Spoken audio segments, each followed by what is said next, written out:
Bismillahirrahmanirrahim. Assalamualaikum warahmatullahi wabarakatuh. Selamat siang teman-teman semua. Bagaimana kabarnya hari ini nih? Semoga semuanya dalam keadaan sehat walafiat ya. Sebelumnya kita perkenalan dulu yuk. Saya sebagai mentor tersendiri Nur Husna dari rekan saya Nurul Ashifa dan Tasya Miranda. Selanjutnya Afni Messi. Dan yang kami hormati Ibu Ida Fitria, SPSI MSc. Dan teman-teman semua yang dirahmati Allah Ta'ala. Nah, gimana teman-teman? Udah siap belum membahas tentang hasil diskusi hari ini? Hari ini kita akan membahas tentang perilaku dan gangguan makan. Apa sih perilaku makan itu? Perilaku makan adalah suatu istilah untuk menggambarkan perilaku yang berhubungan dengan frekuensi makan, pola makan, kesukaan makan, dan pemilihan makan. Cara individu memilih pangan dan mengkonsumsinya sebagai reaksi terhadap pengaruh psikologis, sosial, dan budaya. Nah teman-teman, dalam perilaku makan itu ada yang namanya gangguan makan. Apa sih itu? Gangguan makan adalah gangguan mental yang ditandai dengan perilaku makan yang tidak normal dan disertai gangguan emosi. Penderita gangguan makan bisa mengonsumsi terlalu sedikit atau terlalu banyak makanan, serta terobsesi pada berat badan atau bentuk tubuhnya. Ada beberapa jenis gangguan makan itu teman-teman, tetapi ada 3 yang paling sering terjadi. Apa saja itu? Di antaranya ada anoreksia nervosa, bulimia nervosa atau gangguan makan berlebihan, dengan disebut binge eating disorder. Gangguan makan dapat terjadi pada semua kelompok usia, tetapi lebih sering dialami oleh remaja usia 13 tahun sampai 17 tahun. Nah, teman-teman pasti bertanya, gangguan makan itu terjadi karena apa sih? Nah, penyebab gangguan makan, sejauh ini belum diketahui secara pasti apa yang menyebabkan gangguan makan. Namun, sama seperti gangguan mental lain, gangguan makan dapat terjadi karena akibat kombinasi dari beberapa faktor, yaitu pertama, genetik. Pada beberapa kasus, gangguan makan terjadi pada orang dengan gen tertentu yang memicu gangguan makan. Yang kedua, keturunan. Gangguan makan juga umumnya dialami oleh orang yang memiliki orang tua atau saudara kandung dengan riwayat gangguan makan yang sama. Yang ketiga, biologis. Perubahan zat kimia dalam otak dapat berperan dalam menimbulkan gangguan makan. Yang keempat, psikologis. Gangguan makan sering terjadi pada penderita gangguan kecemasan, depresi, dan obsessive-compulsive disorder. Nah, selain itu, ada beberapa faktor lainnya yang dapat meningkatkan risiko seseorang mengalami gangguan makan. Di antaranya, yang pertama, usia. Walau gangguan makan dapat terjadi pada kisaran usia berapa saja termasuk anak-anak, namun gangguan makan lebih sering terjadi pada remaja dan dewasa. Yang kedua, wanita. Remaja, terutama perempuan, rentan mengalami gangguan makan karena cenderung lebih memerhatikan citra atau penampilan diri. Yang ketiga, diet yang berlebihan.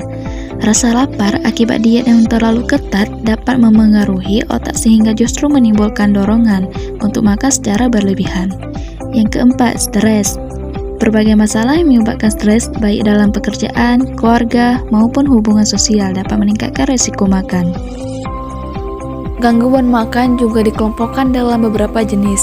Yang pertama ada anoreksia, atau dalam istilah medis disebut dengan anoreksia nervosa. Anoreksia nervosa adalah gangguan makan yang ditandai dengan berat badan yang terlalu rendah dan rasa takut jika berat badannya naik. Hal ini membuat penderita membatasi asupan makan karena merasa berat badannya berlebihan. Meskipun pada kenyataannya tubuhnya sudah ramping atau justru terlalu kurus. Jenis gangguan yang kedua ada bulimia nervosa. Bulimia nervosa adalah gangguan makan yang membuat penderitanya makan secara berlebihan. Kemudian ingin segera membuang makanan yang dikonsumsinya dengan cara yang tidak sehat. Cara membuang makanan tersebut bisa dengan memuntahkan kembali makanan yang baru dimakan, menggunakan obat pencahar atau obat diuretik, atau berolahraga secara berlebihan. Tindakan tersebut dilakukan karena penderita merasa bersalah telah makan banyak dan takut berat badannya menjadi berlebihan. Yang ketiga, obesitas. Obesitas adalah suatu kondisi dengan kelebihan lemak pada tubuh disebabkan oleh makan yang secara berlebihan atau terus-menerus. Obesitas dikelompokkan sebagai gangguan medis kronis, bukan gangguan psikologis. Obesitas juga merupakan faktor risiko terbesar untuk penyakit kronis yang secara potensial membahayakan jiwa, seperti sakit jantung, diabetes, dan beberapa bentuk kanker. Selanjutnya, dampak dari gangguan makan. 1. Anoreksia nervosa, yaitu kulit kering, rambut rontok, tubuh terasa lemas, sering merasa kedinginan akibat suhu tubuh yang rendah, menstruasi menjadi tidak teratur atau bahkan terhenti, sembelit atau konstipasi, hipotensi atau tekanan darah rendah, gangguan irama jantung, kerusakan otak. Anoreksia nervosa dapat berakibat fatal dan menyebabkan kematian. Yang kedua, bulimia nervosa, yaitu sakit tenggorokan, pembengkakan pada wajah atau kelenjar di rahang, gangguan siklus menstruasi, gigi sensitif dan rusak, gusi berdarah. Ketiga, obesitas. Obesitas menyebabkan berbagai masalah ortopedik, termasuk nyeri punggung bawah dan memperburuk terutama di daerah pinggul, lutut, dan pergelangan kaki. Kadang sering kelainan kulit, memiliki permukaan tubuh yang relatif lebih sempit dibandingkan dengan berat badannya, sehingga panas tubuh tidak dapat dibuang secara efisien dan mengeluarkan keringat yang lebih banyak. Selanjutnya, gangguan makan. Gangguan makan ada beberapa. 1.